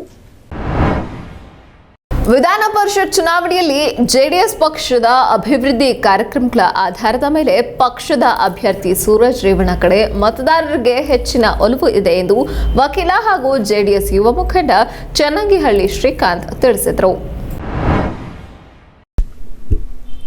ಪತ್ರಿಕಾಗೋಷ್ಠಿಯಲ್ಲಿ ಮಾತನಾಡಿ, ಹಾಸನ ಸ್ಥಳೀಯ ಸಂಸ್ಥೆಗಳ ವತಿಯಿಂದ ಡಿಸೆಂಬರ್ 10ರಂದು ವಿಧಾನ ಪರಿಷತ್ ಚುನಾವಣೆ ನಡೆಯಲಿದ್ದು, ಜೆಡಿಎಸ್ ಪಕ್ಷದ ವತಿಯಿಂದ ಸ್ಪರ್ಧೆ ಮಾಡಿರುವ ಸೂರಜ್ ರೇವಣ್ಣರಿಗೆ ಹಾಸನ ಜಿಲ್ಲೆಯ ಎಲ್ಲ ತಾಲೂಕುಗಳಲ್ಲಿ ಅಭೂತಪೂರ್ವ ಬೆಂಬಲ ವ್ಯಕ್ತವಾಗಿದೆ. ಸ್ಥಳೀಯ ಸಂಸ್ಥೆಗಳಾದ ಗ್ರಾಮ ಪಂಚಾಯಿತಿ, ಪಟ್ಟಣ ಪಂಚಾಯಿತಿ, ಪುರಸಭೆ, ನಗರಸಭೆ ಸದಸ್ಯರು ಸೇರಿ 80% ಮತದಾರರು ಎಲ್ಲ ತಾಲೂಕಿನಲ್ಲಿ ಮತ ಹಾಕಲು ಸಿದ್ಧರಿದ್ದಾರೆ. ಪ್ರಚಾರದ ವೇಳೆ ಕೂಡ ಬೆಂಬಲ ವ್ಯಕ್ತಪಡಿಸಿದ್ದಾರೆ. ಜೆಡಿಎಸ್ ಪಕ್ಷದ ಆಡಳಿತದಲ್ಲಿ ಸಾಲ ಮನ್ನಾ, ಅಂಗವಿಕಲರಿಗೆ ವಿಶೇಷ ಸಾಲ ಸೌಲಭ್ಯ, ಬಸ್ ನಿಲ್ದಾಣ, ಕೋರ್ಟ್ ಕಟ್ಟಡ, ಹಲವಾರು ಪ್ರಥಮ ದರ್ಜೆ ಕಾಲೇಜು, ಪಿಯು ಕಾಲೇಜು, ಸರ್ಕಾರಿ ಪ್ರೌಢಶಾಲೆಗಳು, ಆಸ್ಪತ್ರೆ ಸೇರಿದಂತೆ ನಾನಾ ಅಭಿವೃದ್ಧಿ ಕೆಲಸ ಮಾಡಿರುವ ಆಧಾರದ ಮೇಲೆ ಜೆಡಿಎಸ್ನತ್ತ ಮತದಾರರು ವಾಲಿದ್ದಾರೆ ಎಂದು ವಿಶ್ವಾಸ ವ್ಯಕ್ತಪಡಿಸಿದರು. ಎಂಎಲ್ಸಿ ಚುನಾವಣೆ ಹಿನ್ನೆಲೆಯಲ್ಲಿ ಪ್ರಚಾರ ಮಾಡಲು ಆಗಮಿಸಿದ ಸಂಸದ ಡಿಕೆ ಸುರೇಶ್ ಅವರು ಹಾಸನದಲ್ಲಿ ನಮ್ಮ ಜೆಡಿಎಸ್ ಪಕ್ಷವನ್ನ ಕುಟುಂಬ ರಾಜಕಾರಣ ಎಂದು ಹೇಳಿಕೆ ನೀಡಿರುವ ಮಾತಿಗೆ ಉತ್ತರಿಸಿದ ಅವರು, ನಿಮ್ಮ ತಟ್ಟಿಗೆಯಲ್ಲಿಯೇ ಹೆಗ್ಗಣ ಬಿದ್ದಿರುವಾಗ ಇನ್ನೊಂದು ತಟ್ಟಿಗೆಯಲ್ಲಿ ಸಣ್ಣ ಇಲಿ ಹುಡುಕಲು ಹೋಗಬೇಡಿ ಎಂದರು. ಕಾಂಗ್ರೆಸ್ ಪಕ್ಷ ಕುಟುಂಬ ರಾಜಕಾರಣದಲ್ಲೇ ಬಂದಿಲ್ಲವೇ? ಚುನಾವಣೆಯಲ್ಲಿ ಅನೇಕ ಬಾರಿ ಸೋಲು ಅನುಭವಿಸಿ ನಂತರ ನೀವು ಸಂಸದರಾಗಿ ನಮ್ಮ ಜಿಲ್ಲೆಯಲ್ಲಿ ಮತದಾರರಿಗೆ ತಪ್ಪು ಸಂದೇಶ ಕೊಡುತ್ತಿರುವ ಬಗ್ಗೆ ಅಸಮಾಧಾನ ವ್ಯಕ್ತಪಡಿಸಿದರು. ಜೆಡಿಎಸ್ ಕುಟುಂಬ ರಾಜಕಾರಣ ಎಂದು ದೂರಿರುವ ಮಾತನ್ನ ಕೂಡಲೇ ವಾಪಸ್ ತೆಗೆದುಕೊಳ್ಳಬೇಕು.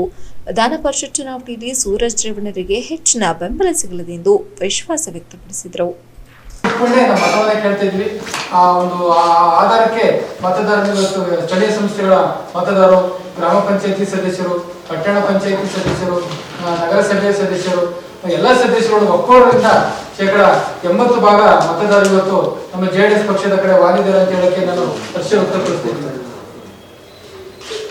ಸ್ನೇಹಿತರೆ, ಹಾಸನ ಜಿಲ್ಲೆಯಲ್ಲಿ ಅಭಿವೃದ್ಧಿ ವಿಚಾರದಲ್ಲಿ ಯಾವುದೇ ಕಾರಣಕ್ಕೂ ಜೆಡಿಎಸ್ ಪಕ್ಷ ಹಿಂದುಳಿದಿಲ್ಲ. ಯಾವುದೇ ಒಂದು ಕಾಮಗಾರಿ ಅಂತ ಆಗಿದ್ರು ಸಹ ಒಂದು ಅಭಿವೃದ್ಧಿ ಕಡೆ ಅಂದ್ರೆ ಜೆಡಿಎಸ್ ಪಕ್ಷದ ಒಂದು ಕೆಲಸ ಕಣ್ಣಿಗೆ ಕಾಣುತ್ತೆ. ನಾನು ಎಲ್ಲಾ ವಿಚಾರಗಳನ್ನು ನಾನು ಹೇಳ್ತಾ ಹೋಗಲ್ಲ. ರಸ್ತೆ ಆಗಿರ್ಬೋದು, ಸಮುದಾಯದ ಅಭಿವೃದ್ಧಿ ಆಗಿರ್ಬೋದು, ಆರೋಗ್ಯ ಆಗಿರ್ಬೋದು, ಒಂದು ಶೈಕ್ಷಣಿಕ ವಲಯ ಆಗಿರ್ಬೋದು, ಎಲ್ಲಾ ವಲಯದಲ್ಲೂ ಸಹ ಇವತ್ತು ಜೆಡಿಎಸ್ ಪಕ್ಷದ ಒಂದು ಶಾಸಕರುಗಳು, ಪಕ್ಷದ ಮುಖಂಡರುಗಳು, ಪಂಚಾಯಿತಿಯ ಸದಸ್ಯರುಗಳು ಮಾಡ್ತಾ ಇದ್ದಾರೆ. ನಾವು ಎಲ್ಲ ನಮ್ಮ ಮತದಾರಗಳಿಗೆ ನಾವು ಹೇಳಕ್ ಇಷ್ಟಪಡ್ತಿದ್ವಿ. ಏನಪ್ಪಾ ಅಂತಂದ್ರೆ, ನಾವು ಅಭಿವೃದ್ಧಿಯನ್ನ, ನಮ್ಮ ಜಿಲ್ಲೆಯನ್ನ ಸರ್ವತೋಮುಖ ಅಭಿವೃದ್ಧಿಯಲ್ಲಿ ಕೊಂಡೊಯ್ಯಲು ನಾವೆಲ್ಲ ಸಹಕಾರ ಪಕ್ಷದ ಶಾಸಕರುಗಳು, ಪಕ್ಷದ ಮುಖಂಡರುಗಳು ನಾವೆಲ್ಲರ ಒತ್ತಾಯ ಮೂಲಕ ನಿಮಗೆ ಕೆಲಸವನ್ನ ಮಾಡಿಕೊಡ್ತೀವಿ. ದಯಮಾಡಿ ಈ ಸಲ ನಡೆಯುವ ವಿಧಾನ ಪರಿಷತ್ ಚುನಾವಣೆಯಲ್ಲಿ ನಮ್ಮ ಡಾಕ್ಟರ್ ಸೂರಜ್ ರೇವಣ್ಣ ಅವರಿಗೆ ಹೆಚ್ಚಿನ ಮತದಾರರು ಬೆಂಬಲ ವ್ಯಕ್ತಪಡಿಸಿದ್ರಿಂದ ಬೆಂಬಲವನ್ನು ಕೊಟ್ಟು ನಮ್ಮನ್ನ ವಿಧಾನ ಪರಿಷತ್ ಚುನಾವಣೆ ಗೆಲ್ಲಿಸ್ಕೊಡ್ಬೇಕಂತ ಮತದಾರರಿಗೆ ಮತ್ತೊಮ್ಮೆ ಮನವಿ ಮಾಡ್ತೀನಿ. ಇನ್ನೊಂದು ಸ್ನೇಹಿತರೆ, ಮೊನ್ನೆ ಡಿಕೆ ಸುರೇಶ್ ಅವರು ಸಂಸದರು ಬೆಂಗಳೂರು ಗ್ರಾಮಾಂತರ ಅವರು ಮೊನ್ನೆ ಇಲ್ಲಿ ಕಾಂಗ್ರೆಸ್ ಅಭ್ಯರ್ಥಿಯನ್ನ ಒಂದು ಕ್ಯಾಂಡಿಡೇಟ್ ಹಾಕೋ ಸಂದರ್ಭದಲ್ಲಿ ಕೆಲವೊಂದು ಮಾತುಗಳನ್ನು ಆಡಿದ್ದಾರೆ. ಆ ಮಾತುಗಳ ವಿರುದ್ಧ ನಾವು ಕೆಲವೊಂದು ಹೇಳಿಕೆಗಳನ್ನ, ಒಂದು ತೀಕ್ಷ್ಣ ಪ್ರತಿಕ್ರಿಯೆಗಳನ್ನ ಕೊಡಬೇಕು ಅಂತ ಮನಸ್ಸಲ್ಲಿ ಅಂದ್ಕೊಂಡಿದ್ದೆ. ನೋಡಿ ಸ್ನೇಹಿತರೆ, ಅವ್ರು ಹೇಳಿದ್ರು, ನಾವು ಹಾಸನ ಜಿಲ್ಲೆಯಲ್ಲಿ ಕುಟುಂಬ ರಾಜಕಾರಣವನ್ನ ಕೊನೆಗಾಣಿಸಬೇಕು, ಹಾಗಾಗಿ ಹೆಚ್ಚಿನ ಮತದಾರರು ಕಾಂಗ್ರೆಸ್ ಪಕ್ಷವನ್ನ ಬೆಂಬಲಿಸಬೇಕು ಅಂತ ಹೇಳ್ತಿದ್ದಾರೆ. ನಾನು ಡಿಕೆ ಸುರೇಶ್ ಅವರಿಗೆ ಕೇಳಕ್ ಇಷ್ಟಪಡ್ತಾ ಇದ್ದೀನಿ, ತಾವು ಯಾವ ಪಕ್ಷದಲ್ಲಿ ಇಟ್ಕೊಂಡು ನೀವು ಒಂದು ಸಂಸದರಾಗಿದ್ದೀರಿ, ಆ ಪಕ್ಷದಲ್ಲಿ ಯಾರ್ಯಾರು ಅಧ್ಯಕ್ಷರಾಗಿದ್ದಾರೆ, ನೀವು ಕುಟುಂಬ ರಾಜಕಾರಣದ ಅಡಿಯೊಳಗೆ ನೀವು ಕೆಲಸ ಮಾಡಿಕೊಂಡು ಇನ್ನೊಂದು ಪಕ್ಷದ ಕುಟುಂಬ ರಾಜಕಾರಣ ಟೀಕೆ ಮಾಡಕ್ಕೆ ನಿಮ್ಗೆ ನೈತಿಕವಾದ ಹಕ್ಕಿಲ್ಲ. ನಿಮ್ಮ ತಟ್ಟೆಯಲ್ಲಿ ಹೆಗ್ಗಣ ಬಿದ್ದಿದೆ, ನೀವು ಇನ್ನೊಬ್ರು ತಟ್ಟೆಯಲ್ಲಿ ಇಳಿ ಸಣ್ಣ ಸಣ್ಣ ಪದಾರ್ಥಗಳನ್ನ ಹುಡುಕಕ್ ಹೋಗ್ಬೇಡಿ. ಯಾಕೆಂದ್ರೆ ನೀವು ನೋಡಿ, ನೀವು ಈ ಮೋದಿ ಅವರ ವಿರುದ್ಧ 2 ಚುನಾವಣೆಯಲ್ಲಿ ಸೋತಿದ್ದೀರಾ. ಯಾಕೆ ಸೋತಿದ್ದಾರೆ? ನೀವು ಕುಟುಂಬ ರಾಜಕಾರಣ, ನೀವು AICC ಅಧ್ಯಕ್ಷರು ಶ್ರೀಮತಿ ಸೋನಿಯಾ ಗಾಂಧಿ ಅವರು, ರಾಹುಲ್ ಗಾಂಧಿ ಅವರು ಉಪಾಧ್ಯಕ್ಷರು, ಪ್ರಿಯಾಂಕಾ ಅವರು, ಇವರು ಸಂಜಯ್ ಗಾಂಧಿ, ಮೇಲ್ಕಂದ್ರೆ ಬೇರೆ ಬೇರೆ ಪಕ್ಷ ಇದ್ದಾರೆ. ನೀವು ಕುಟುಂಬ ರಾಜಕಾರಣದ ಇಟ್ಕೊಂಡೇ ನೀವು ತಮ್ಮ ಬೇಳೆಯನ್ನು ಬೇಯಿಸ್ಕೊಳ್ತಾ ಇದ್ದೀರಾ. ಅಂತದ್ರಲ್ಲಿ ನಮ್ಮ ಪಕ್ಷವನ್ನು ಟೀಕೆ ಮಾಡೋ ಹಕ್ಕು ನಿಮ್ಗೆ ಯಾವುದೇ ಕಾರಣಕ್ಕೂ ಇಲ್ಲ. ಇನ್ನು ಒಕ್ಕಲಿಗರ ಚುನಾವಣೆಯಲ್ಲಿ ಜೆಡಿಎಸ್ ಬೆಂಬಲಿತ ಅಭ್ಯರ್ಥಿ CN ಬಾಲಕೃಷ್ಣ ಮತ್ತು ರಘುಗೌಡ ಅವರನ್ನ ಬೆಂಬಲಿಸಿ ಗೆಲುವು ತಂದುಕೊಡುವಂತೆ ಕೋರಿದರು. HCN news Hassan. ವಿಧಾನ ಪರಿಷತ್ ಚುನಾವಣೆಯಲ್ಲಿ ಕೈ ಅಭ್ಯರ್ಥಿ ಎಂ ಶಂಕರ್ ಅವರು ತಟಸ್ಥರಾದಂತೆ ಕಾಣುತ್ತಿದ್ದಾರೆಂಬ ಆರೋಪ ಹೊರಿಸಲಾಗುತ್ತಿದ್ದು, ಇದೆಲ್ಲ ಸತ್ಯಕ್ಕೆ ದೂರವಾದ ವಿಚಾರವಾಗಿದ್ದು, ಈ ಚುನಾವಣೆಯಲ್ಲಿ ಅತ್ಯುತ್ತಮ ಫಲಿತಾಂಶ ಬರಲಿದೆ. ಜೆಡಿಎಸ್ ಮತದಾರರು ಕಾಂಗ್ರೆಸ್ ಪರವಾಗಿ ಮತ ಚಲಾಯಿಸಲಿದ್ದಾರೆಂದು ಮಾಜಿ ವಿಧಾನ ಪರಿಷತ್ ಸದಸ್ಯ ಹಾಗೂ ಕಾಂಗ್ರೆಸ್ ಮುಖಂಡ MA ಗೋಪಾಲಸ್ವಾಮಿ ಸ್ಪಷ್ಟಪಡಿಸಿದರು. ಸುದ್ದಿಗಾರರೊಂದಿಗೆ ಮಾತನಾಡಿದ ಅವರು, ಜಿಲ್ಲೆಯಲ್ಲಿ ಕಾಂಗ್ರೆಸ್ ಪಕ್ಷದ ಮುಖಂಡರುಗಳು ಒಗ್ಗೂಡಿ ಕೆಲಸ ಮಾಡುತ್ತಿದ್ದು, ಎಲ್ಲಾ ಮುಖಂಡರು ಸಹ ಕಾಂಗ್ರೆಸ್ ಅಭ್ಯರ್ಥಿಯ ಗೆಲುವಿಗೆ ಶ್ರಮಿಸುತ್ತಿದ್ದಾರೆಂದು ಹೇಳಿದ ಅವರು, ಕಾಂಗ್ರೆಸ್ ಅಭ್ಯರ್ಥಿ ಶಂಕರ್ ಅವರು ಸಹ ತಮ್ಮದೇ ರೀತಿಯಲ್ಲಿ ಚುನಾವಣೆ ಪ್ರಚಾರದಲ್ಲಿ ತೊಡಗಿದ್ದಾರೆಂದ ಅವರು, ಕಾಂಗ್ರೆಸ್ ಹೇಗೆ ಗೆಲ್ಲಲಿದೆ ಎಂಬುದನ್ನು ಫಲಿತಾಂಶದ ದಿನ ನೋಡಲಿ ಎಂದು ಕೈ ಅಭ್ಯರ್ಥಿ ಶಂಕರ್ ವಿರುದ್ಧ ಅನಗತ್ಯ ಅಪಪ್ರಚಾರ ಮಾಡುವವರಿಗೆ ಸವಾಲು ಹಾಕಿದರು. ಜಿಲ್ಲೆಯಲ್ಲಿ 3578 ಮತಗಳಿದ್ದು, ಇದು ಸಾರ್ವತ್ರಿಕ ಚುನಾವಣೆ ಅಲ್ಲದ ಕಾರಣ ಪ್ರಚಾರ ಗುಟ್ಟಾಗಿ ನಡೆಯುತ್ತಿದೆ. ಸಾರ್ವತ್ರಿಕ ಚುನಾವಣೆಯಲ್ಲಿ ಅಬ್ಬರವಿರುತ್ತದೆ, ಆದರೆ ಈ ಚುನಾವಣೆಯಲ್ಲಿ ಯಾವ ಅಬ್ಬರವೂ ಇರುವುದಿಲ್ಲ. ಕೇವಲ 3578 ಮತದಾರರನ್ನ ಭೇಟಿ ಮಾಡುವುದು ಮತ್ತು ಮತ ಕೇಳುವುದು ನಡೆಸಲಾಗುತ್ತಿದೆ. ಇದರಲ್ಲಿ ಕೈ ಅಭ್ಯರ್ಥಿ ಎಂ ಶಂಕರ್ ಪ್ರತಿ ಮತದಾರರನ್ನ ತಲುಪಿದ್ದಾರೆ ಎಂದರು. ಇನ್ನು ಈ ಬಾರಿ ಮತದಾರರು ಪ್ರಜ್ಞಾವಂತರಾಗಿ ಮತ ಚಲಾಯಿಸಲಿದ್ದು, ಕಾಂಗ್ರೆಸ್ಗೆ ಓಟು ನೀಡಲಿದ್ದಾರೆ ಎಂದರು. ಜಿಲ್ಲೆಯಲ್ಲಿ ಈಗಾಗಲೇ ಹಣದ ಹೊಳೆ ಹರಿಸಲಾಗುತ್ತಿದೆ. ಇಂತಹ ಆಟಗಳಿಗೆ ಚುನಾವಣಾ ಆಯೋಗ ಕಡಿವಾಣ ಹಾಕಿದೆ ಎಂದರು. HCN news Channarayapatna. ಎಲ್ಲ ಯೋಜನೆಗಳ ಆಶಯಗಳ ಉದ್ದೇಶಗಳ ಪರಿಣಾಮಕಾರಿ ಅನುಷ್ಠಾನಕ್ಕಾಗಿ ರಾಜ್ಯದ ಎಲ್ಲ ಸೌಹಾರ್ದ ಸಹಕಾರಿಗಳ ತಜ್ಞರ ಸರ್ಕಾರಿ ಇಲಾಖೆಯ ಅಧಿಕಾರಿಗಳು ಸೇರಿ ಮಾರ್ಗದರ್ಶನ ನೀಡುವಂತೆ ಕರ್ನಾಟಕ ರಾಜ್ಯ ಸೌಹಾರ್ದ ಸಂಯುಕ್ತ ಸಹಕಾರಿ ರಾಜ್ಯಾಧ್ಯಕ್ಷ BH ಕೃಷ್ಣಾರೆಡ್ಡಿ ಮನವಿ ಮಾಡಿದರು.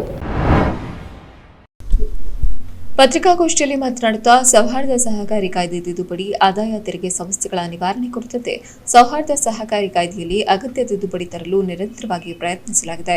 ಅದರ ಫಲವಾಗಿ ಇಂದು ಸೌಹಾರ್ದ ಸಹಕಾರಿ ಅಧಿನಿಯಮಕ್ಕೆ ಅಗತ್ಯ ತಿದ್ದುಪಡಿಗಳು 7/10/2021 ಜಾರಿಗೆ ಬಂದಿದೆ. ಇದಕ್ಕೆ ಕಾರಣರಾದ ರಾಜ್ಯ ಸರ್ಕಾರ, ವಿಶೇಷವಾಗಿ ಮುಖ್ಯಮಂತ್ರಿಗಳಾದ ಬಸವರಾಜ ಬೊಮ್ಮಾಯಿ ಅವರನ್ನ ಹಾಗೂ ರಾಜ್ಯ ಸಹಕಾರ ಸಚಿವರಾದ ST ಸೋಮಶೇಖರ್ ಅವರನ್ನ ಅಭಿನಂದಿಸುತ್ತೇನೆ. ರಾಜ್ಯದಲ್ಲಿ ಸೌಹಾರ್ದ ಸಹಕಾರಿ ಕಾಯ್ದೆ ಜಾರಿಗೆ ಬಂದಿನಿಂದ ಇದುವರೆಗೂ ಹಲವು ಬಾರಿ ಕಾಯ್ದೆಗೆ ತಿದ್ದುಪಡಿಗಳಾಗಿದೆ. ಇದರಿಂದಾಗಿ ಸೌಹಾರ್ದ ಸಹಕಾರಿ ಕ್ಷೇತ್ರದ ಮೂಲ ಆಶಯಕ್ಕೆ ಧಕ್ಕೆ ಬರುವ ಹಾಗೆ ತಿದ್ದುಪಡಿಗಳಾಗಿದ್ದವು. ಅದನ್ನು ಸರಿಪಡಿಸುವ ಕೆಲಸ ಈ ಸರ್ಕಾರದ ಅವಧಿಯಲ್ಲಾಗಿರುವುದು ಸ್ವಾಗತಾರ್ಹ ಎಂದರು. ಪ್ರಾಮಾಣಿಕವಾಗಿ ಕರ್ನಾಟಕ ಸರ್ಕಾರ ಮಾಡಿ ಎರಡೂ ಕಾಯ್ದೆಗಳು ಕೂಡ ಅಮೆಂಡ್ಮೆಂಟ್ ಮಾಡಿದಂತ ಕೆಲಸ ಮಾಡಿತು. ಹಾಗಾಗಿ ಸಹಕಾರಿ ಕ್ಷೇತ್ರಕ್ಕೆ ಇದು ತುಂಬಾ ಅನುಕೂಲ ಆಯಿತು. ಹಾಗಾಗಿ ನಮ್ಮ ಮಾನ್ಯ ಸಹಕಾರ ಸಚಿವರಿಗೂ ಮತ್ತು ಮುಖ್ಯಮಂತ್ರಿಗಳಿಗೂ ಹಾಸನ ಜಿಲ್ಲೆ ಎಲ್ಲ ಸಹಕಾರಿಗಳ ಪರವಾಗಿ ಕೃತಜ್ಞತೆಗಳನ್ನು ತಿಳಿಸುವಂತ ಕೆಲಸ ಮಾಡ್ತಾರೆ. ಇದಾದ ನಂತರ ರಾಜ್ಯದಲ್ಲಿ 2 ಕಾಯ್ದೆಗಳು ಕೆಲಸ ಮಾಡ್ತಾ ಇದೆ. ಒಂದು KCSR Karnataka cooperative societies act 1959 ಪ್ರಾರಂಭ ಆಗಿ ಇವತ್ತಿನವರೆಗೂ ಕೆಲಸ ಮಾಡ್ತಾ ಇದೆ. ಇನ್ನೊಂದು 1997 ಸೌಹಾರ್ದ ಕಾಯ್ದೆ. ಈ ಸೌಹಾರ್ದ ಕಾಯ್ದೆ 2000ರಿಂದ ರಾಜ್ಯದಲ್ಲಿ ಇಂಪ್ಲಿಮೆಂಟೇಷನ್ ಆಗ್ತಾ ಬಂತು. ಇವತ್ತು ಕರ್ನಾಟಕ ರಾಜ್ಯದಲ್ಲಿ ಸುಮಾರು 46,000 ಸಹಕಾರಿ ಸಂಸ್ಥೆಗಳು 2 ಕಾಯ್ದೆಯಲ್ಲಿ ಕೆಲಸ ಮಾಡ್ತಾ ಇದ್ದಾವೆ. ಹಳೆ ಕಾಯ್ದೆಯಲ್ಲಿ ಸುಮಾರು 40,000ಕ್ಕಿಂತ ಹೆಚ್ಚಿನ ಸಂಸ್ಥೆಗಳು ಕೆಲಸ ಮಾಡ್ತಾ ಇದ್ದಾವೆ. ಸೌಹಾರ್ದ ಕಾಯ್ದೆಯಲ್ಲಿ ಸುಮಾರು 5,300 ಸಂಸ್ಥೆಗಳು ಕೆಲಸ ಮಾಡ್ತಾ ಇದ್ದಾವೆ. ಒಂದು ವಿಶೇಷತೆ ಅಂದ್ರೆ ಸೌಹಾರ್ದ ಕಾಯ್ದೆಯಲ್ಲಿ ಕೆಲಸ ಮಾಡ್ತಾ ಇರೋಂತ ಯಾವುದೂ ಸಹಕಾರಿ ಸಂಸ್ಥೆ ಸರ್ಕಾರದ ಯಾವುದೇ ಸವಲತ್ತು, ಅನುದಾನ ಮತ್ತು ಸಹಾಯಧನಕ್ಕೆ ಸರ್ಕಾರದ ಮೇಲೆ ಅವಲಂಬಿತ ಆಗಿರುವುದಿಲ್ಲ.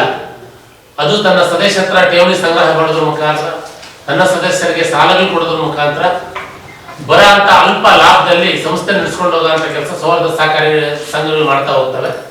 ಆದ್ರೆ ಹಳೆ ಕಾಯ್ದೆಗಳು ನೋಂದಣಿ ಆಗಿರ್ತಕ್ಕಂಥ 40,000 ಸಂಸ್ಥೆಗಳು ಸರ್ಕಾರದೆಲ್ಲ ಸವಲತ್ತುಗಳು ಪಡೆಯುವಂತ ಫೆಸಿಲಿಟಿ ಇರುತ್ತೆ. ಪತ್ರಿಕಾಗೋಷ್ಠಿಯಲ್ಲಿ ವಿವಿಧ ಸಹಕಾರಿಯ ಶ್ಯಾಮ್ ಸುಂದರ್, ರಮೇಶ್, ಮಾಧವ್ ಶೆಣೈ ಸೇರಿದಂತೆ ಹಲವರು ಉಪಸ್ಥಿತರಿದ್ದರು. Hodson news, Haasan.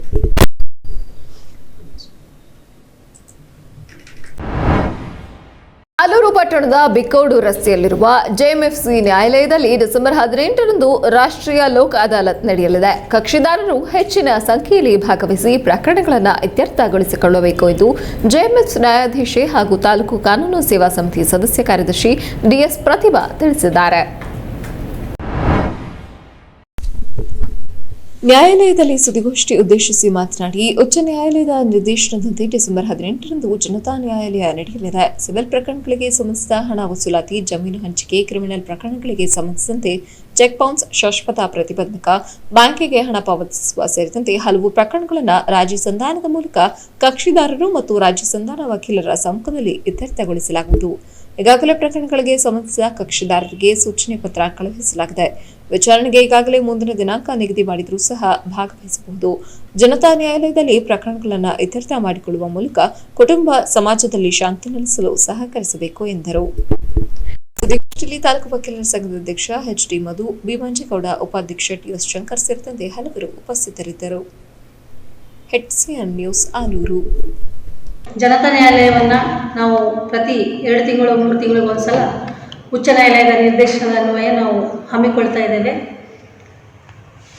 ಈ ಸಲದ ಜನತಾ ನ್ಯಾಯಾಲಯ 18ನೇ ತಾರೀಕಿನಂದು ಶನಿವಾರ ಡಿಸೆಂಬರ್ ಏರ್ಪಡಿಸಿದ್ದು ಹೆಚ್ಚಿನ ಸಂಖ್ಯೆಯಲ್ಲಿ ಪಕ್ಷಗಾರರು ಭಾಗವಹಿಸಿ ಇದರ ಉಪಯೋಗವನ್ನು ಪಡ್ಕೋಬಹುದು.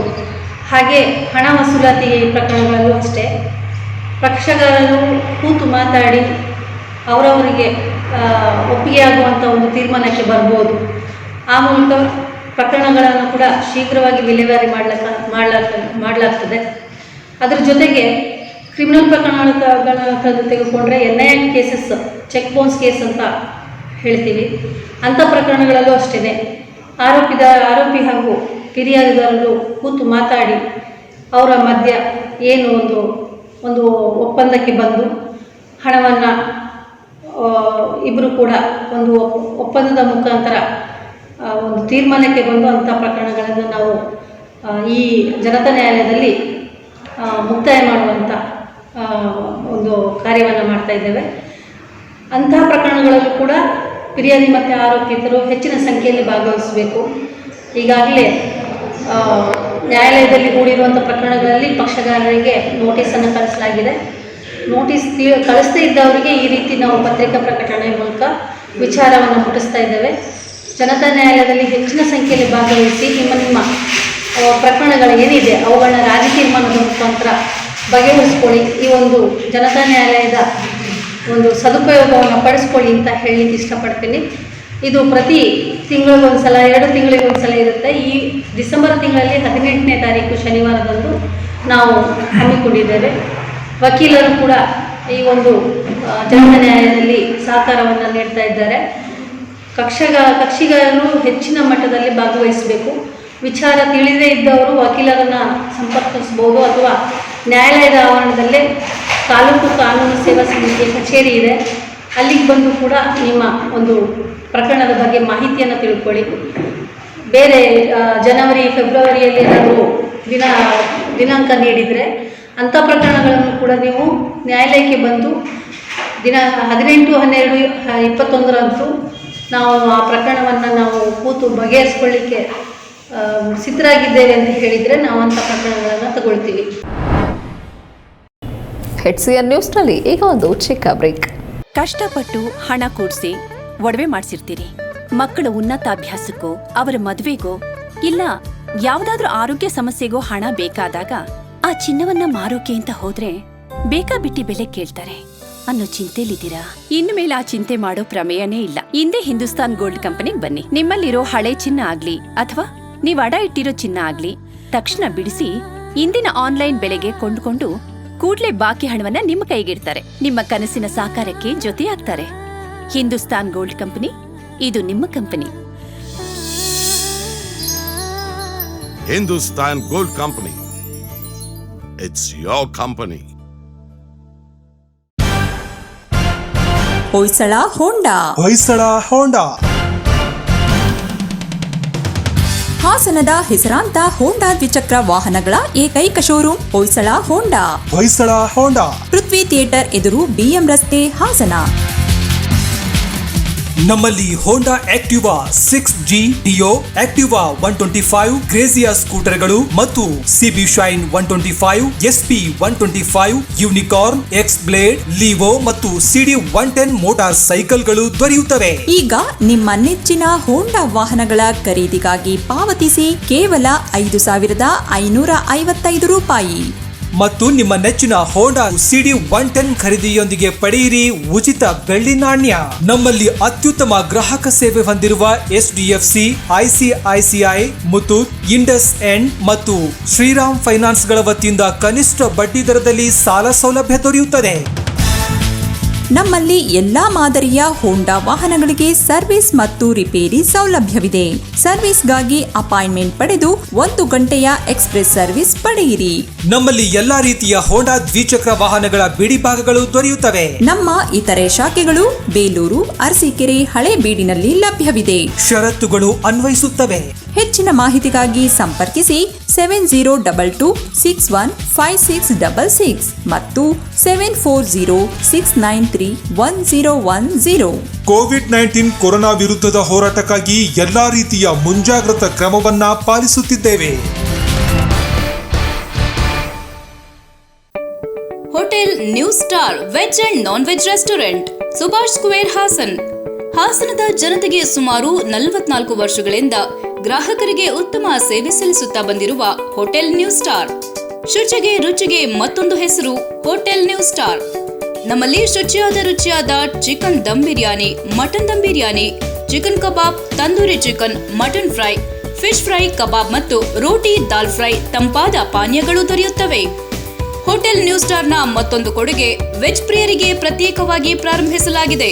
ಬೆಳಗಿನ ಉಪಹಾರದಲ್ಲಿ ಬಿಸಿ ಬಿಸಿ ಕಾಫಿಯೊಂದಿಗೆ ಇಡ್ಲಿ, ದೋಸೆ, ರೈಸ್ ಬಾತ್, ಚೌಚೌ ಬಾತ್, ಮಧ್ಯಾಹ್ನ ಶುದ್ಧ ಸಸ್ಯಾಹಾರಿ ಭೋಜನ ಮತ್ತು ತಾಜಾ ಹಣ್ಣಿನ ಜ್ಯೂಸ್, ಎಲ್ಲಾ ವಿಧದ ಐಸ್ ಕ್ರೀಮ್ಗಳು ದೊರೆಯುತ್ತದೆ. ಬನ್ನಿ, ಕುಟುಂಬದ ಸಮೇತರಾಗಿ ವೆಜ್ ಮತ್ತು ನಾನ್ ವೆಜ್ ಭೋಜನ ಸವಿಯಲು ಭೇಟಿ ಕೊಡಿ. Hotel new star veg and non veg restaurant, Subhash square, Haasan.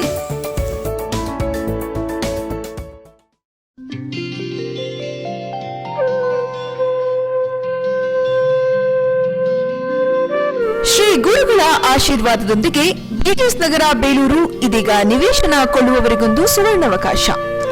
Hassan Belur ಮುಖ್ಯ ರಸ್ತೆಯಲ್ಲಿರುವ ಬೇಲೂರು ಹಳೆಬೀಡು ಸ್ಥಳೀಯ ಪ್ರಾಧಿಕಾರ ಬೇಲೂರು ಇವರಿಂದ ಅನುಮೋದನೆಗೊಂಡ 30-40 ಚದರ ಅಡಿಯ ನಿವೇಶನಗಳು ನಿಮ್ಮ ಕೈಗೆಟುಕುವ ಬೆಲೆಯಲ್ಲಿ ದೊರೆಯುತ್ತವೆ. ಇದೀಗ ಇನ್ನು ವಿಸ್ತಾರಗೊಂಡಿರುವ BGS ನಗರದಾದ್ಯಂತ ಬೀದಿ ದೀಪದ ವ್ಯವಸ್ಥೆ, ನೀರಿನ ವ್ಯವಸ್ಥೆ, ಟಾರ್ ರಸ್ತೆ, ಬಾಕ್ಸ್ ಮಾದರಿಯ ಚರಂಡಿ ವ್ಯವಸ್ಥೆ, ಸುಸಜ್ಜಿತವಾದ ವಾತಾವರಣ ಮತ್ತು ವಿಶಾಲವಾದ ಉದ್ಯಾನವನ ಹೊಂದಿರುತ್ತದೆ. ಈಗಾಗಲೇ ಹಲವು ಮನೆಗಳು ನಿರ್ಮಾಣಗೊಂಡಿರುವ ಮತ್ತು ತಕ್ಷಣವೇ ನಿಮ್ಮ ಮನೆ ಕಟ್ಟಿಕೊಳ್ಳಲು ಸೂಕ್ತ ಸೌಲಭ್ಯ ಹೊಂದಿರುವ ಬಡಾವಣೆಯಾಗಿದೆ. ನಿವೇಶನ ಕೊಳ್ಳುವವರಿಗೆ ಬ್ಯಾಂಕ್ನಿಂದ ಸಾಲ ಸೌಲಭ್ಯವಿದೆ. ಹೆಚ್ಚಿನ ಮಾಹಿತಿಗಾಗಿ ಸಂಪರ್ಕಿಸಿ. ವ್ಯವಸ್ಥಾಪಕರು BGS ನಗರ ಬೇಲೂರು. ದೂರವಾಣಿ ಸಂಖ್ಯೆ 8867826585 ಮತ್ತು 8904212443.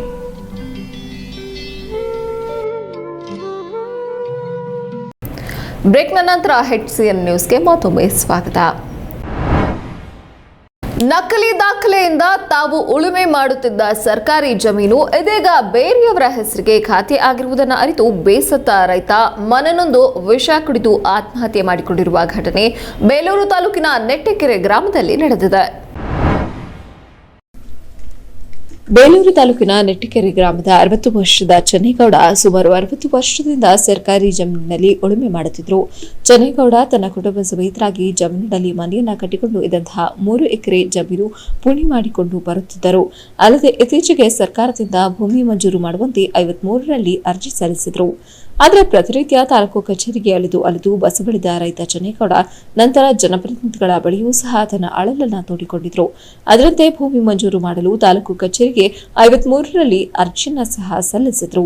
ಆದರೆ ಅಲ್ಲಿಯ ಕೆಲ ಅಧಿಕಾರಿಗಳು ಬೆಳ್ಳಿಯಪ್ಪ ಮತ್ತು ಹರೀಶ್ ಎಂಬುವರ ಹೆಸರಿಗೆ ಭೂಮಿ ಖಾತೆ ಮಾಡಿರುವ ಬಗ್ಗೆ ಮಾಹಿತಿಯನ್ನು ತಿಳಿದು ದಿಕ್ಕು ತೋಚದಂತಾಗಿದೆ.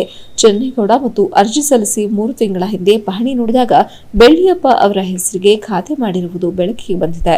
ಇದರ ವಿರುದ್ಧ ಸಕಲೇಶಪುರ ಎಸಿ ಕೋರ್ಟ್ ಮೊರೆ ಹೋಗಿದ್ದ ಚೆನ್ನೇಗೌಡ ಅಲ್ಲೂ ಸಹ ತನಗೆ ನ್ಯಾಯ ದೊರಕುವುದಿಲ್ಲ ಎಂದು ಮನನೊಂದು ನನ್ನ ಕುಟುಂಬ ಬೀದಿಗೆ ಬರುತ್ತದೆ ಎಂದು ಹೆದರಿ ನಂತರ ನ್ಯಾಯಾಲಯದ ಮೊರೆ ಹೋದ್ರು.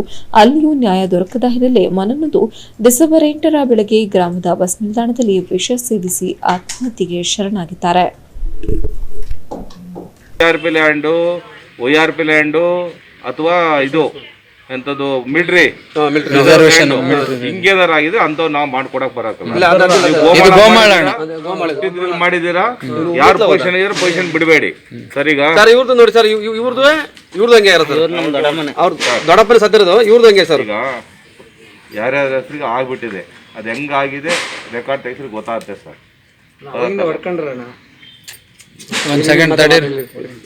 ಯಾರ ಪೊಸಿಷನ್ನಾಗ ಯಾರಿದ್ದೀರಾ ಅವ್ರ ಹೆಸರು ಮಾಡಿಸ್ಕೊಡೋ ಜವಾಬ್ದಾರಿ ನಮ್ದು. ಆದರೆ ನೀವು ಅರ್ಜಿ ಕೊಡಬೇಕು.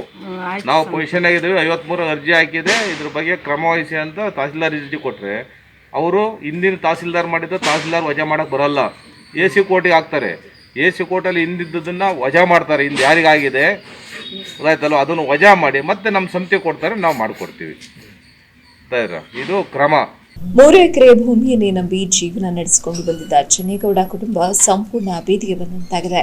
ಇದಕ್ಕೆ ಇಲ್ಲಿನ ತಾಲೂಕು ಕೆಲ ಅಧಿಕಾರಿಗಳೇ ಮತ್ತು ಮಧ್ಯವರ್ತಿಗಳೇ ಕಾರಣ ಎಂದು ಗ್ರಾಮಸ್ಥರು ಆಕ್ರೋಶ ವ್ಯಕ್ತಪಡಿಸಿದರು. ಅಲ್ಲದೆ ಯಾವುದೇ ಕಾರಣಕ್ಕೂ ಅಧಿಕಾರಿಗಳು ಬಂದು ನ್ಯಾಯ ದೊರಕಿಸುವ ತನಕ ಮೃತದೇಹವನ್ನು ತೆಗೆಯುವುದಿಲ್ಲ ಎಂದು ಗ್ರಾಮಸ್ಥರು ಪಟ್ಟು ಹಿಡಿದು ಅಧಿಕಾರಿಗಳ ವಿರುದ್ಧ ಆಕ್ರೋಶ ವ್ಯಕ್ತಪಡಿಸಿದರು. ತಪ್ಪಿತಸ್ಥ ಅಧಿಕಾರಿ ಮೇಲೆ ಕ್ರಮ ಕೈಗೊಳ್ಳಬೇಕೆಂದು ಗ್ರಾಮಸ್ಥರು ಸ್ಥಳಕ್ಕೆ ಆಗಮಿಸಿದ ತಹಸೀಲ್ದಾರ್ ಮೋಹನ್ ಕುಮಾರ್ ಅವರಿಗೆ ಮನವಿ ಮಾಡಿದರು. ಮೃತರ ಮಗ ರವಿ ಮಾತನಾಡಿ, ನಮ್ಮ ತಂದೆ ಪೂರ್ವಿಕರು ಇದೇ ಜಮೀನಿನಲ್ಲಿ ವ್ಯವಸಾಯ ಮಾಡಿಕೊಂಡು ಬಂದಿದ್ದು, ಈಗಾಗಲೇ ನಾವು ಸಹ ಬಗರ್ರಕಂ ಅರ್ಜಿಯನ್ನು ಸಲ್ಲಿಸಿದ್ರು. ನಮಗೆ ಮಂಜೂರು ಮಾಡದೆ ಕೆಲ ಅಧಿಕಾರಿಗಳು ಬೇರೆಯವರಿಗೆ ಖಾತೆ ಮಾಡಿಕೊಟ್ಟಿದ್ದಾರೆ ಎಂದು ಕಣ್ಣೀರು ಸುರಿಸಿದರು. ನಮ್ಮಪ್ಪ ಚೆನ್ನೇಗೌಡ, ನಾವೊಂದು 80 ವರ್ಷದಿಂದ ನೆಟ್ಟಕೆರೆ ನಿವಾಸದಲ್ಲಿ ವಾಸವಾಗಿದ್ದು, ನಾವು 82ನೇ ಸರ್ವೆ ನಂಬರಲ್ಲಿ 60-70 ವರ್ಷದಿಂದ ನಾವು ಸಾಗಲಿದ್ದು ಎಲ್ಲ ಇದು ಮಾಡ್ಕೆ ಬಂದು ಅದನ್ನು ಕೈಪಣಿಯಲ್ಲಿ ಬೇರೆ ಇದು ಲಂಚ ತಗೊಂಡು ಎಲ್ಲ ಇದು ಮಾಡ್ಕೊಂಡಿದ್ದಾರೆ. ಕೋರ್ಟಿಗೂ ಹಾಕಿದ್ದೀವಿ ನಾವು. ಕೋರ್ಟಲ್ಲಿ ನಡೆದಿದೆ ಜಮೀನಿದು. ನಮಗೆ ನಮ್ಮಪ್ಪ ಜಮೀನಿನಿಂದಲೇ ಹಿಂಗಾಗಿರೋದು. 53 ಅರ್ಜಿನೂ ಇದೆ, ಅವ್ರ ಹೆಸರಲ್ಲಿ ಸ್ಕೆಚ್ಚು ಇದೆ, ಎಲ್ಲ ಇದೆ. ಹಂಗಾದ್ರೂ ನಮಗೆ ಮೋಸ, ನಮಗೆ ಇದು ಇಟ್ಬಿಟ್ರೆ ನಮಗೆ ಬೇರೆ ಜಾಗ ಇಲ್ಲ, ನಾವು ಸತ್ರು ಉಣಕ್ಕೆ ಜಾಗ ಇಲ್ಲ. ಇದನ್ನ ನೀವು MLA ಇವರೆಲ್ಲ ಸೇರಿ ನಮಗೆ ಒಳ್ಳೆದೊಂದು ಅವಕಾಶ ಮಾಡಿಕೊಟ್ಟು ದಾರಿ ಮಾಡಿಕೊಡ್ಬೇಕು. ಇದರಿಂದ ಆದರೆ ಇದು ಬಿಳಿಯಪ್ಪ ಬಿನ್ ಹರೀಶನ ಹೆಸರಲ್ಲಿ ಇದು ಮಾಡ್ಕೊಂಡಿದ್ದಾರೆ. ಅವರು ಖಾತೆ ಬರ್ತಾ ಇದೆ. ನಾವು ಸುತ್ತ ತಂತಿ ಬೆಲೆ ಬಿಟ್ಕೊಂಡು ಮನೆಯೆಲ್ಲ ಅದರಲ್ಲೇ ಕಟ್ಕೊಂಡಿದ್ದೀವಿ. ಈ ಥರ ಮೋಸ ಇದೆ.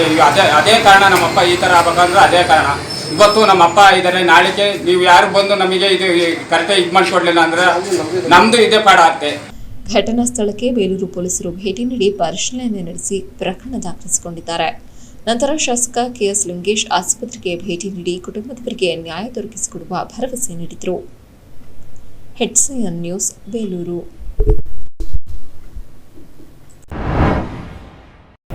ಕೊನೆಯಲ್ಲಿ ಮತ್ತೊಮ್ಮೆ ಮುಖ್ಯಾಂಶಗಳು.